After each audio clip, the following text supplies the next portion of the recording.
Over 20 years ago, I coined the expression think big, and it's been a part of my life ever since.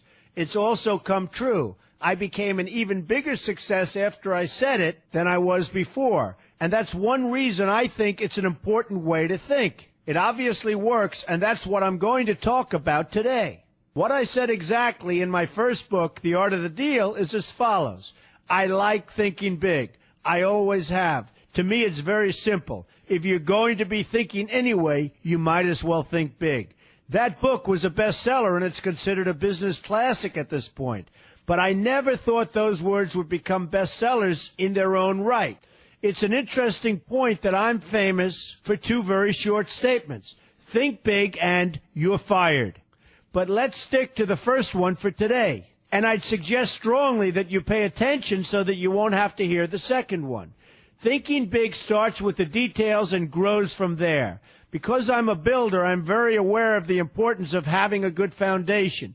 You can't take chances in construction. You can't be haphazard and say, well, maybe this will work, maybe it won't, so let's try it and find out. Because a lot of people will be at risk. I have to know if something will work or not. Every inch has to be accounted for. In other words, thinking big starts with being thorough. So number one, be thorough. Don't count on happenstance to get you anywhere, because it won't. Number two, get a momentum going and keep your momentum going. You have to have big ideas, but you've got to have the energy to get them done, which can sometimes take a long time. If you don't have momentum, you will not have what it takes to get the job done. Patience alone isn't enough. I have a lawyer friend who used to refer to me as the reverse tornado who builds everything in his path. I always like that because it implies a lot of energy and a lot of momentum. And that's exactly what it takes to get anything done. So keep your momentum going. Number three, stay focused. You have to stay focused. The minute you lose focus, you will also be losing your momentum. They go together, and you will accomplish a lot more, even amazing things, if you make sure you keep these two things working together for you. I've seen very talented people literally go down the drain because they couldn't seem to keep their focus long enough to get anything done. In this day of multitasking, that can be a real challenge, but it's absolutely necessary. Ask yourself this question: what should I be thinking about right now? That simple question can restore your focus in no time at all. And your answer right now should be listening to Donald Trump. Number four, look at the solution, not the problem. This is very important if you ever want to learn to think big. And here's why. No matter what you do, you're bound to run into problems. It's just part of life, a part of business, a part of anything worth doing. If you let the problems get in your way, they'll become bigger than your idea was to begin with, and you will be a wipeout. No matter how bad things look, keep your focus on the solution, and you will be surprised how things can work out, and work out properly. One way I do this is to ask myself when confronting a possible problem, is this a blip or is this a catastrophe? A catastrophe is something like an earthquake, a tsunami, a war, and so forth, and a blip is everything else. Right away, you'll have the right perspective, and your equilibrium will be restored. So keep your focus on the solution. Number five, see opportunity for what it is, an opportunity. For example, why are you listening to me today? Curiosity? You like me? You don't like me? You want to learn? You have nothing else to do? You want to hear me tell you you're fired? I hope not. But whatever your reasons might be, they've brought you to a good place to get involved and to learn. And that's an opportunity right there. People think that because I'm rich and famous that I know everything. I know a lot, but one thing I know is that I don't know everything. So I ask myself this question every day. What can I learn today that I didn't know before? And you know what? I learn something new every single day. That's a big reason for my success, and the same thing can apply to you. Take the time to see today as an opportunity, and you'll be surprised by what can come your way. Be open to new ideas, and you will be creating your own opportunities before too long. Number six, know everything you can about what you're doing. That's a good way to cover your bases. Another good way is to read the book Robert Kiyosaki and I have written together, Why We Want You to Be Rich. It's about covering your bases and knowing what's going on. I remember when some guys came in to meet with me about a great idea they had for an atrium for a building on Wall Street. It was a beautiful idea except for one thing. None of them had thought about how the building would be supported around this fabulous atrium.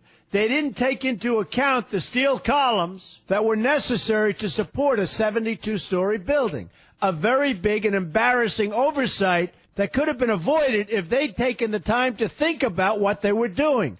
Don't let that happen to you. Know what you're doing first. Number 7, be lucky. Remember the old saying, the harder I work, the luckier I get. Well, it happens to be true.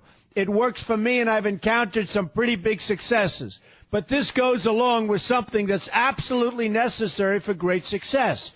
Be passionate. You have to love what you're doing if you want to be successful at it. My father told me that it's absolutely true. I might work 7 days a week, but it doesn't seem like work to me because I love what I'm doing. If you don't like what you're doing, find something else to do, or do it part-time until you can find something full-time. You will never be successful, happy, or healthy unless you're doing what you love to do. That's just the way it is. So give it some thought. In fact, give it a lot of thought. For example, if you're feeling frustrated, there are 2 ways to look at the situation.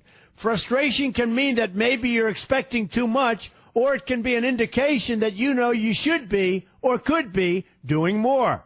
Use frustration as a motivator. Use it to get where you want to go instead of staying where you don't want to be. But above all, be passionate. That's the fast track to success, no matter what your interests are. Number 8, see yourself as victorious. That can zap negativity immediately and put a positive spin on problems. I've gotten to the point where I see problems as challenges that I'll enjoy meeting and dealing with. My point here is that no matter what you do, you will encounter problems. Why not see them as challenges instead and know that you are more capable of dealing with them? That's positive thinking with a realistic slant. When I go into negotiations, I keep an open mind to what may happen. But I can tell you that there's already a done deal attitude on my part. I've already thought the process through to the extent that I know everything will be better off if they agree with what I've come up with because I've taken both sides into account. I enter the situation with a victorious attitude, and I've had enough victories to know that this attitude works. Use it. Number 9, be smart. Know that you have something unique to offer because you do use the tools that are provided for you and remain open to new ideas. That's being smart. That's also where innovation comes from. Being smart means you know how to use what you've got. That doesn't mean there's nothing left to learn, but it means that you will have the ability to learn and move forward with success. And success is very important. Success is what you want. Just be successful. Believe me, you'll be happier. I know people who have had very few real advantages in life, and yet they've managed to become giant successes. They figured out how to use what they had, not to dwell on what they didn't have. I'm convinced that everyone has something useful to offer, and if you apply yourself diligently, you'll find that you have what it takes to succeed, and you're going to be a lot happier for it. Number 10, above all, never give up. Never, never, never give up. The only time you will be a failure is if you quit trying. Only losers quit. The biggest losers in the world are quitters. Winners keep on going. So whatever you do, never give up. My father always used to harp, never give up, son, never give up. Don't ever quit. I never want to see you give up or quit. Well, my father was a smart guy, and I listened to him. And remember, think big. A good way to start is to read our new book, Why We Want You to Be Rich. 2 men, 1 message. There's a lot of great advice in there for you, and I expect you to pay attention. You're going to do fantastically well. You're going to be a winner, and I'm going to see you in the winner's circle.